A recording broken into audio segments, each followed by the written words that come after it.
Now I'm sure you're all wondering why Freesia became a mermaid.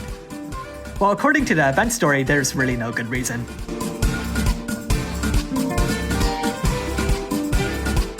Magic Mermaid Freesia's Trustmaster reward is a staff that boosts spirit more than magic.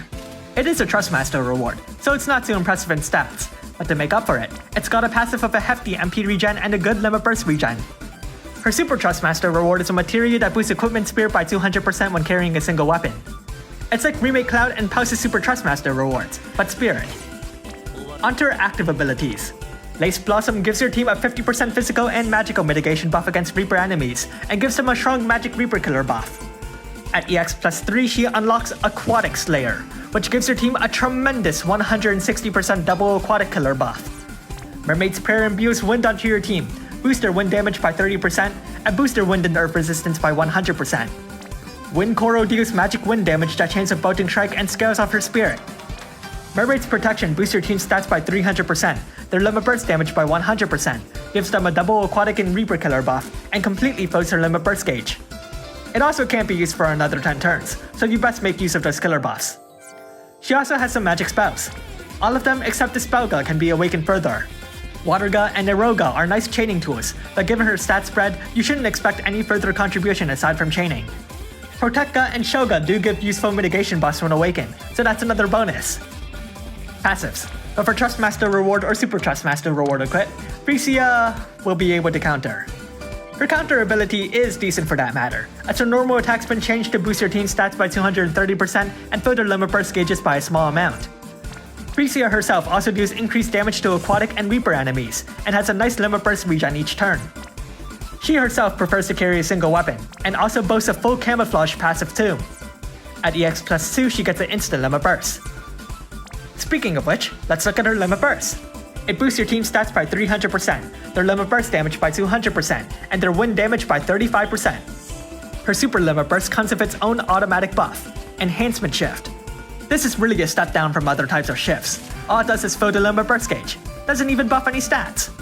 It doesn't stop the super limit burst from excelling though. The stat buff might be the same, but it also imbues wind onto your team, boosts their wind damage by 45%, and their limit burst damage by a tremendous 300%. Let's rank Brave abilities. She has 1. You definitely want to raise it though. So, EX2.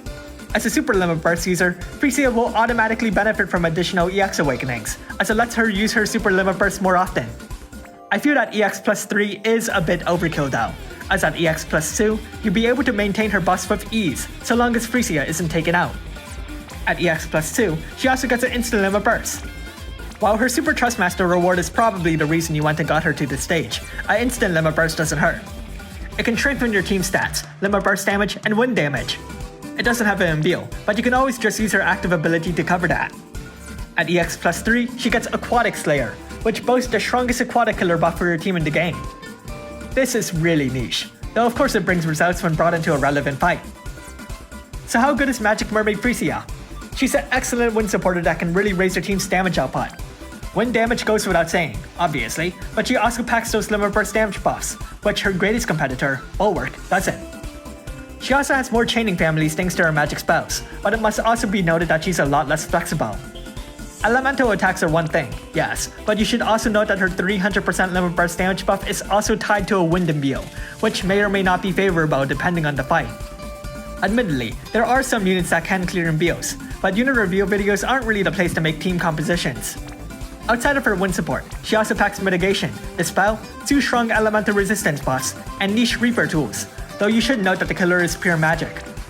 She does have Mermaid's Protection too, but the buff only lasts for 4 turns while the ability waits out a 10-turn cooldown, so it's not too reliable outside of strike teams. Overall, Freesia is a very strong wind supporter with a bonus standard support kit, plus additional tools that are kind of hit or miss.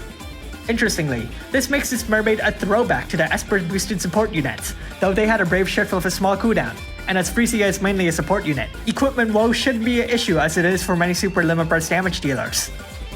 Thanks for watching, and make sure to leave a like and subscribe. Comment below if you plan to get Magic Mermaid Freesia. She's an excellent wind supporter, but compared to everyone's favorite marching band, she also offers a lot less tools. Still, that limit burst damage buff is tremendous, so you have to really think about which one will push you further in a given fight. Using them together is also another option, but of course, it all depends on the fight.